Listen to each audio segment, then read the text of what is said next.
श्री गुरुदेव दत्त. नमस्ते स्वामी भक्तांनो, स्वामी साथ या चॅनलमध्ये आपले स्वागत आहे. पुढील काही दिवसांमध्ये आपण संपूर्ण श्री नृसिंह सरस्वती चरित्रामृत ऐकणार आहोत. यातील अध्याय 11 गुरुनिष्ठेचा महिमा. यासाठी चॅनल सबस्क्राईब करा आणि व्हिडिओ जास्तीत जास्त शेअर करा. वासर ब्रह्मेश्वर श्री गुरूंनी सोडल्यावर शिष्यांसह फिरत फिरत ते परळी वैजनाथ या क्षेत्री येऊन पोहोचले. वाटेत ठिकठिकाणी दर्शनासाठी उत्सुक असलेल्या लोकांचा तर त्यांना फार उपद्रव झाला. शांतता स्वस्थता तर सोडाच, पण त्यांना नित्याची ध्यानधारणा उपासना करणे सुद्धा कठीण होऊन बसले. सगळेच शिष्य होण्यासाठी धडपडू लागले. योग्यता नसताना शिष्यत्व ते कसे देणार? सेवेच्या निमित्ताने स्वार्थी ढोंगी लोक जवळपास वावरू लागले. श्रीगुरूंनी याला आळा घालण्याचे ठरवून प्रथम सर्व शिष्यांना तीर्थयात्रेला जाण्यास सांगितले. तीर्थयात्रा कशी करायची, कोणकोणत्या तीर्थक्षेत्रांना भेटी देणे अगत्याचे आहे तेही त्यांना समजावून सांगितले. बहुधान्य संवत्सरात आपल्याला श्रीशैल पर्वतावर येऊन भेटा असे सांगून त्यांनी सर्व शिष्यांना निरोप केला. त्यांच्या आज्ञेनुसार शिष्य निघून गेल्यावर श्रीगुरू तेथेच वैजनाथजवळ गुप्त होऊन राहिले. तरीही एके दिवशी एक ब्राह्मण अचानक त्यांच्यापाशी येऊन पोहोचला. भक्तिभावाने त्याने श्रीगुरूंना वंदन केले व म्हणाला, या संसार सागरातून पार व्हावे म्हणून पुष्कळ जपतप करून थकलो, पण का कोण जाणे चित्त कधी स्थिर झालेच नाही, होतही नाही, शोधूनही कारण सापडत नाही. माझ्याकडून दीर्घकाळ गुरुसेवा झाली नाही याचे तर हे फळ नसेल ना. देवा, मी तुम्हाला शरण आलो आहे. मला असे ज्ञान द्या, असा मार्ग दाखवा की त्या योगे मी कृतार्थ होईन. हे ऐकून श्रीगुरूंनी प्रथम स्वबुद्धीने जपतप करायचे त्या ब्राह्मणाला कसे काय सुचले ते सांगण्यास सांगितले. यावर तो ब्राह्मण म्हणाला, प्रभो, मला एक गुरु प्राप्त झाले होते, पण ते अतिक्रोधी व निष्ठुर होते. माझ्यावर कारणाविना रागवायचे, संतापायचे, चिडचिडत राहायचे. केव्हा केव्हा तर मला मारायचे पण. करण्यास अशक्य व सर्वस्वी करणे अयोग्य अशी आपली घरकामे सुद्धा मला करायला लावून त्रास देत असत. हे सर्व सहन करूनही ज्ञानाचा असा एक शब्दही सांगत नसत. त्यामुळे मी तेथे कंटाळलो व शेवटी एके दिवशी कोणास न सांगता सवरता आश्रमातून पळ काढला. म्हटले, कशाला पाहिजे गुरु, पुन्हा म्हणून गुरुच्या नादी लागायचे नाही असे ठरवून माझा मीच जप करू लागलो. पण चित्त काही अद्याप स्थिर होत नाही. म्हणून देवा, आता कृपा करून काही मार्गदर्शन करा. हे ऐकून श्रीगुरूंना त्याच्या अल्पबुद्धीची कीव आली. त्याचा रागही आला. प्रथम तर त्याच्याशी बोलणेही नको असे वाटले, पण आमच्या मनाशी म्हणाले, पाहूया, सुधारता आला तर. सुधारण्याचा प्रयत्न करणे आपल्या हाती आहे असा विचार करून ते म्हणाले, स्पष्टच सांगायचे तर तू स्वतःचे दोष सोयीस्करपणे दुर्लक्षून गुरूंना दोष देत आहेस. त्यांची निंदा नालस्ती करतो आहेस. तुझे तोंड पाहण्याचा योग्यतेचाही तू नाहीस. गुरुनिंदा हे अधमपणाचे कृत्य आहे. तू गुरुद्रोही होऊन आत्मद्रोही झाला आहेस. आपले नाक कापून दुसऱ्याला अपशकुन करण्यासारखा हा तुझा प्रयत्न आहे. गुरुवर जाज्वल्य निष्ठा पाहिजे तरच शिष्याचा कार्यभाग साधतो. गुरु म्हणजेच कामधेनू. तिचा त्याग करून तिला लाथ मारून सुख ते कसे काय लाभणार? चित्त स्थिर कसे होणार? ज्ञान ते कसे मिळणार? तेव्हा तुझ्या या आजच्या स्थितीला तुझी ही उफराटी कृतीच कारण आहे. याला मी काय करू? तुझी वृत्ती बदलणे सर्वस्वी तुझ्याच हाती आहे. श्रीगुरूंचे हे परखड बोल ऐकून आपलेच काहीतरी चुकले आहे अशी त्याला खात्री झाली. देवा, आता माझी सोडवणूक करा. माझी चूक मला कळते आहे, पण काय करावे तेच सुचत नाही. तेव्हा निश्चयात्मक योग्य ती कृती माझ्याकडून घडेल असे मला ज्ञान द्या. तुम्हीच मला मार्ग दाखवू शकाल. तेव्हा या शरणागतावर कृपा करा महाराज, अशी तो गुरूंची कळवळून विनवणी करू लागला. श्रीगुरूंनी पाहिले की त्याच्यावर थोडासा परिणाम होत आहे. तेव्हा गुरु महिमा कसा आहे, गुरुची सेवा निष्ठेने कशी करावी, गुरु सत्वपरीक्षा कशी घेतात, जरी ते वरून अत्यंत कठोर भासले तरी अंतरी ते किती प्रेमळ असतात हे त्या ब्राह्मणाला समजावून सांगावे असे त्यांना वाटले. महाभारताच्या आदी पर्वात गुरुसेवा व गुरुमहिमा याबाबतचे जे वर्णन व जी कथा आहे ती त्याला सांगावी असा आपल्या मनाशी निर्णय घेऊन त्यांनी पुढील कथा त्या ब्राह्मणाला सांगितली. द्वापार युगात धौम्य नावाचे एक महाबुद्धिवान व विद्वान ऋषी होऊन गेले. त्यांचे अनेक शिष्य त्यांच्या मार्गदर्शनाखाली विविध शास्त्रांचा अभ्यास आश्रमात राहून करीत असत. पांचाल देशाचा अरुणी, दुसरा बैद व तिसरा अपमन्यू असे 3 प्रमुख शिष्य होते. त्या काळी आश्रमात अशी पद्धत होती की आपल्या शिष्याला गुरु त्यांच्या इच्छेला वाटेल ती खडतर सेवा करायला सांगायचे व त्याद्वारा त्याच्या गुरुनिष्ठेची परीक्षा घ्यायचे. त्या कसोटीला जर तो शिष्य उतरला तरच त्याला अनुग्रह प्राप्त होईल. गुह्यतम असे ज्ञान दिले जाई, ज्ञानोपदेश केला जाई. या पद्धतीनुसार आपल्या या 3 शिष्यांची कसोटी घेण्याचा निर्णय ऋषींनी घेतला. या बेतानुसार एके दिवशी सकाळी सूर्योदयानंतर त्यांनी अरुणी यास सांगितले, साळीची रोपे पाण्याअभावी वाळून चालली आहेत. तातडीने पाणी देण्याची व्यवस्था केली तरच पीक वाचेल. तेव्हा तू तेथे जा, तुला योग्य वाटेल ते उपाय कर. शेतात भरपूर पाणी तुंबवूनच परत ये. ही गुरूंची आज्ञा होताच तो पळाला. तेथील दृश्य पाहताच त्यालाही पटले की शेतात शक्य तितके लवकर भरपूर पाणी पोहोचले पाहिजे. पूर्वेला एक मोठा डोंगर होता. मोठ्या धबधब्यासारखे पाणी त्या डोंगरावरून खाली कोसळत होते. या वेगाने कोसळणाऱ्या पाण्याच्या शेताच्या दक्षिणेस एक नालाच तयार झाला होता. त्या वाहणाऱ्या पाण्याच्या सपाटीपासून शेत थोडे उंचावर होते. हा नाला शेताच्या हद्दीपासून 200-250 फुटावरून शेताला समांतर असा पूर्वेकडून पश्चिमेकडे वाहत होता. या नाल्याची रुंदी तशी फार नव्हती. शेतात पश्चिमेच्या हद्दीपुढे 15-20 फुटांवर तर ही रुंदी केवळ 5-6 फुटांचीच होती. तेथूनच हा नाला खाली तलावात कोसळत होता. तेथून हा नाला खाली तलावात कोसळत आहे. तेथे 1.25 फूट उंचीचा बांध घातला तर पाणी अडेल व असे अडलेले पाणी पाट खोदून शेतात नेता येईल असे अरुणीस वाटू लागले. बांध घालणे शक्य होते कारण तेथे रुंदी केवळ 5-6 फूटच होती. त्याने आपल्या गुरूंना वंदन करून यशासाठी त्यांची मनोमन प्रार्थना केली. अवजारांच्या साहाय्याने त्याने पाट खोदण्याला प्रारंभ केला. 2-2.5 फूट रुंदीचा, 1.5 फूट खोलीचा व अंदाजे 250 फूट लांबीचा तो पाट त्याच्या मनासारखा तयार झाला. एव्हाना माध्यान्ह होऊन गेली. आता ते तलावात कोसळणारे पाणी अडवणे जरूर होते. ते एकदाचे अडवले की त्याच्या शेतात पाणी जाणार होते. पण तो थकला होता. शेवटी मानवी शरीर असते. आश्रमातून निघताना माध्यान्हाच्या भुकेसाठी काही आणण्यासाठी तो विसरला होता. त्याच नाल्यातील भरपूर पाणी पिऊन त्याने 15-20 मिनिटे विश्रांती घेतली. आता तो बांध घालण्यासाठी सरसावला. त्या 5-6 फूट रुंदीच्या जागेजवळ त्याने मोठ्यात मोठे त्याच्या शक्तीला पेलवतील इतपत वजनाचे भरपूर दगड जमा केले. त्याने जमा केलेले ते दगड पाण्यात रचण्यास सुरुवात केली. पण त्या पाण्याच्या वेगाने एकही दगड तेथे टिकेना. ठेवलेला प्रत्येक दगड दुसरा आणून ठेवीपर्यंत वाहून जात होता. अरुणी निराश झाला. दगड गोळा करण्याचे श्रम तर वाया गेलेच, पण त्याहीपेक्षा मूल्यवान असा वेळ वाया गेला. आता पुढे काय करावे हा प्रश्नही उभा राहिला. त्याला फार वाईट वाटले. त्याने गुरूंच्या सहाय्याचा धावा केला. निराश होऊन वाहणाऱ्या पाण्याच्या प्रवाहाकडे एकटक पाहत राहिला. त्याची लांबलचक सावली पाण्यात पडली होती. सूर्य मावळतीला सरकला होता. ते दृश्य पाहून जणू तो लांबलचक होऊन पाण्यात पडला आहे असे त्याला वाटू लागले. त्याला कल्पना सुचली.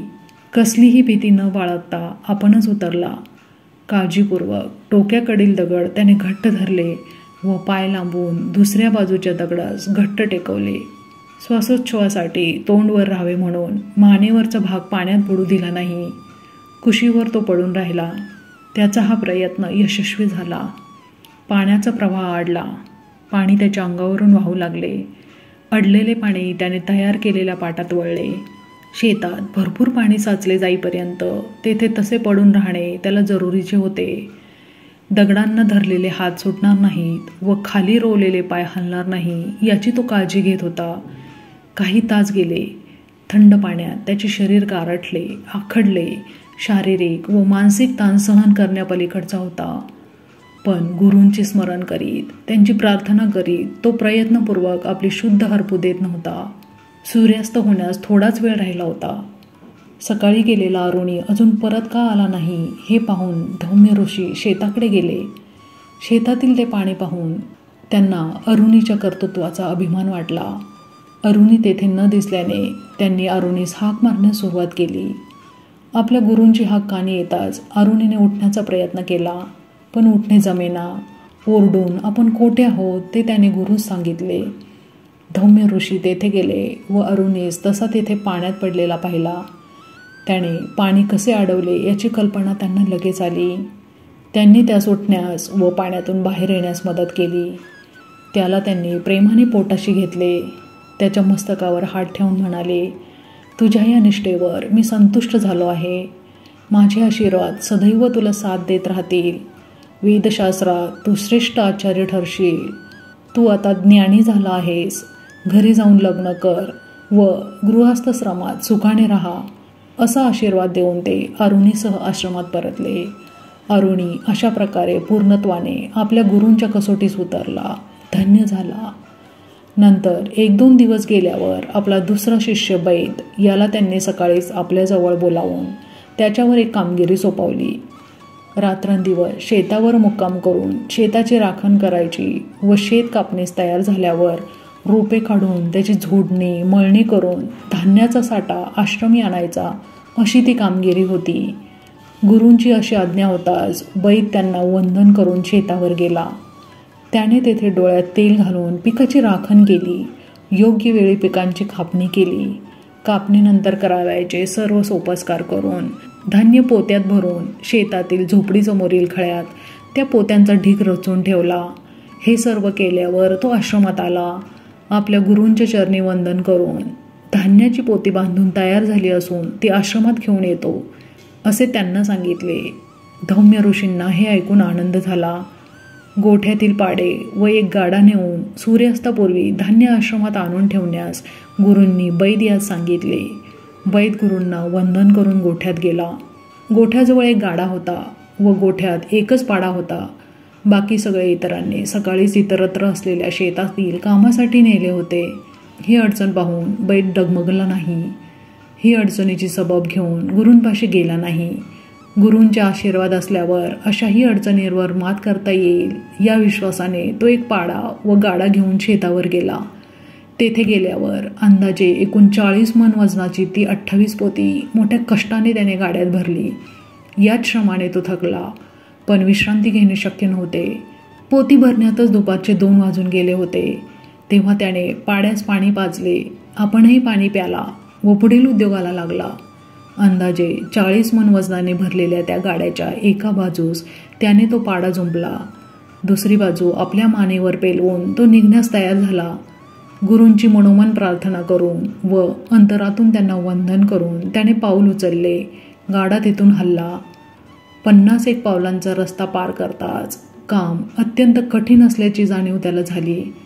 पण त्याने जिद्द सोडली नाही. प्राण गेला तरी चालेल, पण गुरूंच्या आज्ञेनुसार काम करायचेच या जिद्दीने तो गाडा ओढत राहिला. तो पाडा आपल्या कामाला सरसावलेला नव्हता. वर दुसऱ्या बाजूला पाडा नसून ओढणारा माणूस होता. साहजिकच दोघांच्या चालीत वेगात फरक पडू लागला. मागे पुढे होत खेचाताण होऊ लागली. बैदला ते सहन होईना. त्याची मान भरून आली. होणाऱ्या घर्षणाने मानेला फोड आले, कळा लागल्या. पण अशाही परिस्थितीत त्याने काम चालूच ठेवले. रस्ताही उंच सकल, चढावाचा, उताराचा, मध्येच मोठे दगड तर खड्डे असलेला असा होता. खड्ड्यात तर चिखल साठला होता, त्यामुळे खड्ड्यांच्या खोलीचा अंदाज येत नव्हता. तरी पण तो निष्ठावान शिष्य गाडा उडतच राहिला. आणखी 1-1.5 मैलाचे अंतर कापल्यावर तो आश्रमात पोहोचला होता. तासाभराने सूर्यास्तही होणार होता. अतिशय थकला असतानाही आता त्याला थांबणे शक्यच नव्हते. गुरूंची आज्ञा कोणत्याही परिस्थितीत मोडायची नाही हे त्याचे व्रत होते, म्हणून तो गाडा ओढतच राहिला. पण आता त्याच्या दुर्दैवाने चिखल असलेल्या एका मोठ्या खड्ड्यात पाड्याचा पाय लंगडला. त्याला दुखापत झाली. पाड्याने तेथेच बैठक मारली. काही केल्यात ओठेना. शेवटी बैदने पाळणा सोडला व गाड्याचे जू आपल्या मानेवर घेऊन तो गाडा ओढण्याचा प्रयत्न करू लागला. सर्व ताकदपणाला लावून तो प्रयत्न करत होता. थोडासा गाडा पुढे सरकला, पण तो खड्ड्याबाहेर निघण्यापूर्वीच बैदची शुद्ध हरपली. त्याच्या तोंडाला फेस येऊ लागला व तो तेथेच कोसळला. मानेवर 40 मन धान्य भरलेल्या गाड्याचे जू होते. निष्ठेने गुरुसेवा करण्याचे गुरुवाज्ञा पालनाचे त्याचे सर्व प्रामाणिक प्रयत्न विराम पावले. सूर्यास्त होण्यास थोडाच वेळ होता. नित्यानुसार धौम्य ऋषी मोकळ्या हवेत जरा फिरून येण्यासाठी बाहेर पडणार होते. बैद अजून परत न आलेला पाहून त्यांनी तो येण्याच्याच मार्गाने जाण्याचे ठरवले व बाहेर पडले. वाट वळणावळणाची होती. अंदाजे अर्धा पाऊण मैल चालून गेल्यावर त्यांना दूरवर रस्त्यात गाडा उभा असलेला दिसला. वेग वाढवून झटपट ते तेथे पोहोचले. तेथील दृश्य पाहून त्यांचे अंतःकरण कळवळले. त्यांनी शेजारच्या खड्ड्यातील पाण्याचे हबकारे बैच्या तोंडावर मारून त्याला सावध केले. ताकद लावून त्याच्या मानेवरील जू दूर केले व बैदला उठवले.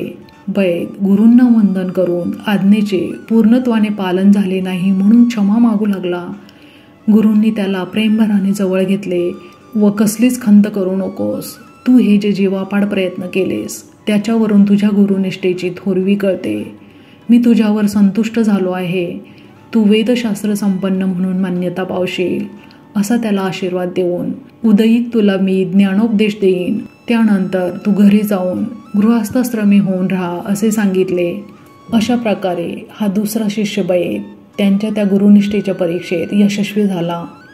नंतर एके दिवशी संध्याकाळी आपला तिसरा शिष्य उपमन्यू यास धौम्य ऋषींनी बोलावून घेतले व त्याच्यावर एक कामगिरी सोपवली. दररोज सूर्योदय होताच गोठ्यातील सर्व गुरे रानात नदीकाठी न्यायची. जेथे भरपूर हिरवा चारा असेल अशा जागी त्यांना चरू द्यायचे व सूर्यास्त होते समयी त्यांना परत आणायचे. जंगली श्वापदांचा त्यांना उपद्रव होणार नाही व कोणी चुकणार नाही किंवा मागे राहणार नाही याची काळजी घ्यायची असे त्या कामगिरीचे स्वरूप होते. उपमन्यूने आपल्या आज्ञेप्रमाणे होईल असे गुरूंना सांगून वंदन केले. दुसऱ्या दिवशी सकाळी या नव्या कामगिरीवर बाहेर पडण्यापूर्वी गुरूंना वंदन करून त्यांचे आशीर्वाद मिळावे म्हणून उपमन्यू धौम्य ऋषींपाशी गेला. गुरु हसत हसत त्याला म्हणाले, या कामगिरीसाठी तूच योग्य आहेस, कारण या वयात एवढा लठ्ठपणा बरा नाही. या लठ्ठपणामुळे शरीर सुस्तावते, अभ्यास चिंतन ध्यानधारणा नीट होत नाही, भूकही फार लागते. भुकेवर नियंत्रण ठेवून शरीराला व्यायाम होऊ देणे तुझ्यासारख्या लठ्ठास हितावहच ठरणार. उपमन्यूलाही या लठ्ठपणाची चीड यायची.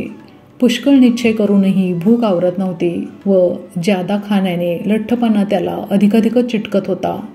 तेव्हा आता गुरूंनी सोपवलेल्या कामगिरीचा भरपूर फायदा करून घ्यायचा, भुकेवर कब्जा मिळवायचा, टोकाट प्रयत्न करायचा असा निश्चय करून तो गुरांसह आश्रमाबाहेर पडला.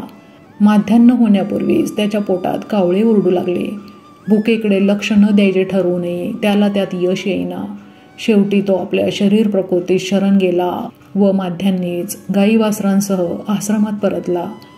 त्याला त्यावेळी परत आलेला पाहून गुरूंना राग आला. हे तुझे वागणे मला मुळीच पसंत नाही. सूर्यास्तापूर्वी गुरांना परत आणायचे नाही असे त्यांनी त्याला खडसावून सांगितले. उपमन्यू फार खजील झाला. त्याने गुरूंची क्षमा मागून पुन्हा असे घडणार नाही असे गुरूंना सांगितले.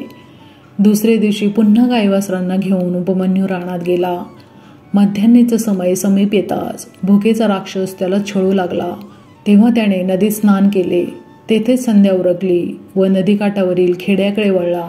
गुरे दृष्टीच्या टप्प्यात राहतील ही काळजी घेऊन तो त्या खेड्यातील 3 ब्राह्मणांच्या घरून भिक्षा घेऊन आला. भुकेची सोय झाली होती. आता दररोजची चिंता मिटली असे वाटून तो आनंदित झाला. सूर्यास्त समयी गाई वासरांसह आश्रमात परतला. अशा प्रकारे 8-10 दिवस गेल्यावर एके दिवशी संध्याकाळी तो गुरांसह परत येताना धौम्य ऋषींच्या दृष्टीस पडला. त्याला पाहून त्यांना आश्चर्य वाटले. त्यांची अपेक्षा तो जरा रोडावलेला दिसेल अशी होती, कारण त्यांच्या कल्पनेनुसार त्याचे दुपारचे एक वेळचे भोजन होत नव्हते. त्यांनी त्याला दुपारी कोठे काही खातोस का असे स्पष्टच विचारले. उपमन्यूने प्रामाणिकपणे नदीकाठच्या ब्राह्मणांच्या घरून भिक्षा मिळवतो असे सांगितले. धौम्य ऋषींना ते ऐकून फार राग आला. आपल्या आज्ञेविना भिक्षा घेणे गैर आहे. आश्रमाच्या नियमानुसार मिळालेली भिक्षा आश्रमीच आणून दिली पाहिजे असे त्यास बजावून दुसऱ्या दिवसापासून मिळणारी भिक्षा आश्रमात आणून देण्याची आज्ञा त्यांनी उपमन्यूला केली. उपमन्यूने झाल्या अपराधाबद्दल क्षमा मागितली. पुन्हा दुसऱ्या दिवशी गुरे घेऊन तो रानात गेला. नदीवर स्नान संध्या आटपून नित्याप्रमाणे त्याने 3 ब्राह्मणांच्या घरी जाऊन भिक्षा घेतली. आश्रमात देण्यासाठी ती उपरण्यात बांधली. व गाठोडे खांद्याला अडकवले. पण स्वतःच्या भुकेचे काय करायचे हा प्रश्न त्याला सतावू लागला. तो पुन्हा खेड्यात गेला. प्रथम ज्या 3 घरातून भिक्षा घेतली होती ती घरे वगळून दुसऱ्या 3 घरातून त्याने भिक्षा घेतली व आपली भूक निवारली. असे 10-12 दिवस गेले. त्याचा हा आता नित्यक्रमच झाला. 2 वेळ भिक्षा घ्यायची, पहिली आश्रमात द्यायची व दुसरी स्वतः खायची. एके दिवशी रानातून परतल्यावर तो गुरूंच्या दृष्टीला पडला. त्यांना तो केवळ सुळसुळीतच नव्हे तर थोडा जास्तच झालेला पाहून आश्चर्य वाटले. भिक्षा आश्रमात आणून देत असतानाही तू असं सर्व बाजूंनी गोलाकार कसा होत चालला आहेस असे त्यांनी त्याला स्पष्टच विचारले. आपण दररोज 2 वेळा भिक्षा घेतो, पहिली आश्रमात देतो व दुसरी स्वतः खातो असे उपमन्यू प्रामाणिकपणे गुरूंना सांगता झाला. धौम्य ऋषी हे ऐकून त्याच्यावर फारच संतापले. एकाच दिवशी 2 वेळा भिक्षा मागणे ब्राह्मणत्वास शोभत नाही. तुझे हे कृत्य निंदनीय आहे. आश्रमाच्या कीर्तीस तू कमीपणा आणलास. हे ताबडतोब बंद झाले पाहिजे. भिक्षा एकच वेळ मागायची व ती आश्रमात आणून द्यायची. माझ्या आज्ञेविना आश्रमाबाहेर काही खायचे नाही. तुझी ही वागणूक मला रुचणार नाही असे त्याला सुनावले. हे ऐकून उपमन्यू अंतरी कष्टी झाला. गुरूंचे पाय धरून भूक न आवरल्यामुळे प्रमाद घडला, क्षमा करा असे म्हणाला. पश्चातापाने व सततच्या विचाराने त्याला त्या रात्री नीट झोप लागली नाही. तरी सकाळी तो ठराविक वेळेवर उठला. गाई वासरांना घेऊन रानात गेला. काही झाले तरी आज खायचे नाही असा त्याने निघताना निश्चय केला. गुरूंची आज्ञा मोडायची नाही असे स्वतःलाच बजावत तो गाई वासरांपाठोपाठ फिरत होता. माध्यान्ह झाली. त्याने स्नान संध्या करून नित्याप्रमाणे भिक्षा मागून ती आश्रमात देण्यासाठी बांधून गाठोडे खांद्यास अडकवले. स्वतःच्या भुकेस आवरण्याचा तो जिद्दीने प्रयत्न करीत होता. पण जसजसा वेळ जाऊ लागला तसतसा त्याचा निश्चय डळमळू लागला. पण गुरूंची आज्ञा पाळायचीच, काही खायचे नाही हे तो आपल्या मनाशी घोकत होता. इतक्यात वासरे गायींच्या आचळांना ढुशा देत देत दूध पिण्याच्या प्रयत्नात असताना त्यांच्या तोंडातून काही दूध खाली जमिनीवर पडत होते हे त्याने पाहिले. तो लगेच तेथे गेला व ते खाली पडणारे दूध उंजळीत धरून पिऊ लागला. बऱ्याचशा प्रयत्नांती त्याला अंदाजे 1.5 पेला दूध पिता आले. थोडे बरे वाटले. दररोज एवढे जरी मिळाले तरी चालेल असे त्याला वाटले. आज गुरूंची आज्ञा आपण मोडली नाही हे समाधान अंतरी घेऊन तो गुरांसह सूर्यास्त समयी आश्रमात परतला. तो परत आल्याचे कळताच धौम्य ऋषींनी त्याला बोलावून घेतले व आज काही खाल्ले नाहीस ना असे त्याला विचारले. तो गुरूंना वंदन करून मोठ्या आनंदाने सांगू लागला, आपल्या आशीर्वादाने आज आपली आज्ञा तंतोतंत पाळली गेली. मी आज काही खाल्ले नाही. एकच वेळ भिक्षा घेतली व ती सर्व आश्रमात आणून दिली. वासरे गायीचे दूध पित असताना त्यांच्या तोंडातून जे थेंब थेंब दूध खाली पडत होते ते दूध ओंजळीत धरून मी प्यालो व माझ्या भुकेची सोय केली. हे त्याचे कथन ऐकताच धौम्य ऋषींच्या चेहऱ्यावर रागाच्या छटा स्पष्ट दिसू लागल्या. ते म्हणाले, कसला तुझा पुरुषार्थ. एक वेळची भूक तुला आवरता येत नाही. पुढील जीवनात तुझे कसे होणार. उष्टे दूध पिऊन तू पाप केले आहेस. एका परी वासरांच्या मुखातला घासच तू काढून घेतला आहेस. तुला असं दूध पित असलेला पाहून त्या मुक्या प्राण्यांनी जाणून बुजून जास्त दूध सांडले असणार व ते उष्टे दूध पिऊन तू आनंद मानतोस. काय म्हणावे तुला, मला काही कळत नाही. आता तुला सांगतो ते लक्षात ठेव. हे असे उष्टे दूध पुनरपी प्यायचे नाही. उपमन्यू तेथून निघाला. दुसरे दिवशी तो गाई वासरांना घेऊन रानात गेला. गुरूच्या सर्व सूचना त्याने तंतोतंत पाळल्या. पण ती ठराविक वेळ होताच त्याला भूक छळू लागली. त्याने ती आवरण्याचा आटोकाट प्रयत्न केला. मध्यान्ह होऊन गेल्यावर काही तास लोटले होते. त्याला आता धीर धरवेना. तो त्याच्या हातातली काठी इकडे तिकडे झाडांवर फटकारत बेचैन होऊन फिरत होता. त्या काठीचा एक फटका एका रुईच्या झाडावर बसला व एक पान मोडले. तेथून दुधासारखा चीक गळू लागला. त्याने प्रथम एक थेंब चाखून पाहिला व त्याच गळणाऱ्या दुधाने भूक शमविण्याचा निर्णय घेतला. त्याने त्या रुईची पाने तोडून त्यांचेच द्रोण केले व तो गळणारा चीक त्या द्रोणात गोळा करू लागला. हे करीत असताना त्याचे दोन्ही हात त्या चिकाने बरबटले. एवढ्यात वाऱ्याने डोळ्याला लागले व डोळ्यांमध्ये चीक गेला. परिणामतः त्याची दृष्टी गेली. तो घाबरला. त्याला आता काहीच दिसत नव्हते. गुरूंची आज्ञा सतत नकळत का होईना पण मोडली गेली, म्हणूनच परमेश्वराने ही शिक्षा दिली असे त्याला वाटू लागले. त्याने देवाचा व गुरूंचा धावा केला. उठून धडपडत चालू लागला. हातातली काठीही उठताना मिळाली नव्हती. त्या दिशाहीन व दृष्टीहीन चालीमुळे तो कठडा नसलेल्या एका जुनाट विहिरीत पडला. त्याच्या सुदैवाने ती विहीर फार खोल नव्हती व त्यात पाणीही नव्हते. अत्यंत दुःखी होऊन आता ईश्वर इच्छेने काय व्हायचे असेल ते होईल असे म्हणून तो देवाचे व आपल्या गुरूंचे चिंतन करीत तेथेच पडून राहिला. दुसरे करू तरी काय शकणार होता. संध्याकाळ होताच सरावानुसार गुरे आश्रमात परतली. गुरे परत आले पण उपमन्यू परत आला नाही हे कळताच धौम्य ऋषी त्याच्या शोधार्थ निघाले. तो पौर्णिमेचा दिवस होता. ते उपमन्यूला हाक मारत चालले होते. आपल्या गुरूंची हाक कानी येताच त्याने आपण दृष्टी गमावून विहिरीत पडलो आहे असे त्यांना ओरडून सांगितले. आवाजाच्या रोखाने धौम्य ऋषी तेथे गेले व काय घडले कसे घडले हे त्याला विचारून घेतले. त्याची ती हकीकत ऐकून धौम्य ऋषींचे अंतःकरण कळवळले. त्यांनी त्यास अश्विनी कुमारांचे ध्यान करण्यास व त्यांची प्रार्थना करण्यासाठी सांगितले. त्याने तसे करताच त्याची दृष्टी परत आली. धौम्य ऋषींना समोर पाहताच त्याने त्यांच्यापाशी धाव घेतली व त्यांच्या चरणी लोळण घेतली. झाल्या अपराधाबद्दल तो त्यांची क्षमा मागू लागला. गुरूंनी त्याला आपल्याजवळ घेतले. त्याच्या मस्तकावरून चेहऱ्यावरून प्रेमभराने हात फिरवला व म्हणाले, माझ्यावरील तुझ्या निष्ठेने प्रेमाने भक्तीने मी संतुष्ट झालो आहे. वेदविद्येचे शिक्षण तुझे झालेलेच आहे. तू आता घरी जा, लग्न कर, गृहस्थश्रमाचा आनंद उपभोग. तू अतिविद्वान व वेदविद्या पारंगत असा लौकिक मिळवशील. तुझे शिष्यही अनेक होतील. त्यातील उत्तंक नावाचा एक शिष्य तर पाताळात जाऊन शेषाला जिंकून त्याच्या कानातील कुंडले आणून ती तुला दक्षिणे प्रित्यर्थ देईल. त्याचप्रमाणे तो उत्तंक जनमेजयी राजास उपदेश देईल व त्याचे करवी सर्पसत्र नावाचा यज्ञ करून त्रिलोकी कीर्ती मिळवेल. उपमन्यूने धौम्य ऋषींना वारंवार वंदन केले व त्यांच्यावर स्तुतिस्तुमने उधळीत तो त्यांच्या आज्ञेनुसार आपल्या घरी गेला.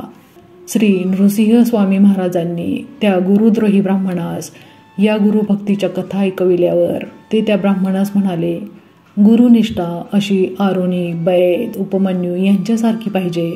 त्यांनाही कंटाळून आश्रमातून पळून जाता आले असते, पण त्यांनी तसे केले नाही. कार्यापासून कर्तव्यापासून पळून जाणे फारच सोपे असते, पण निष्ठेने झुंज देणे यश प्राप्तपणाला लावून गुरुआज्ञा पालनाचा गुरूंना संतुष्ट करण्याचा सतत प्रयत्न करीत राहिले. परिणामतः त्यांना ज्ञान तर मिळालेच, पण बहुमोल असे आपल्या गुरूंचे आशीर्वाद प्राप्त करून ते अंती कृतार्थ झाले. जर या कथा ऐकून तुझे पूर्वायुष्यातले वागणे पूर्णपणे चुकीचे होते असे तुला मनोमन वाटत असेल व त्याबद्दल पूर्ण पश्चाताप होत असेल तर तू आपल्या गुरूंकडे परत जा, त्यांची क्षमा माग, त्यांना शरण जा, मग तुझा कार्यभाग साधेल. गुरु दयाळू असतात. तेथे शरण गेलेल्यास मरण नसते. संदेह बाळगू नकोस, माझ्यावर विश्वास ठेव.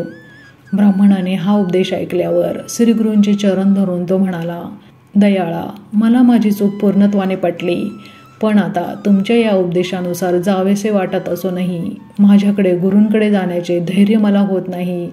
आता मला पटले आहे की माझे गुरु स्वच्छ आरशासारखे निर्मळ आहेत, पण त्यांच्या निंदेने, तिरस्काराने, द्वेषाने विटाळलेले हे मन, ही दृष्टी घेऊन त्या निर्मळ आरशासमोर कसा उभा राहू? त्या आरशासमोर सतत मला माझे विटाळलेले कुलशीत प्रतिबिंबच दिसत राहणार आणि अशा मानसिक अवस्थेत त्यांची सेवा माझ्याकडून कशी होणार? मी केलेली गुरुद्रोहाची चूक महाभयंकर आहे.